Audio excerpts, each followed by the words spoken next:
ડુમસમાં મોડી રાત્રે નીકળેલા વરઘોડામાં ગીત વગાડવા બાબતે થયેલા ઝઘડા બાદ ભારે પથ્થરમારો થયો હતો.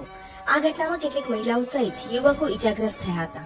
ખલાસી અને કોળી પટેલ એમ બે જૂથ સામસામે આવી જતા મામલો મોડી રાત્રે તંગ બન્યો હતો. ડુમસમાં નવા સાત ફળિયા અને ગરાજ ફળિયાના યુવકો વચ્ચે ધીંગાણું થયું હતું. ખૂબ જ સામાન્ય કહેવાય એમ થોડા દિવસ પહેલા ક્રિકેટનો એક ઝઘડો થયો હતો. આ ઝઘડાની અદાવત લગ્નમાં નીકળી હોય તેવો માહોલ સર્જાયો હતો.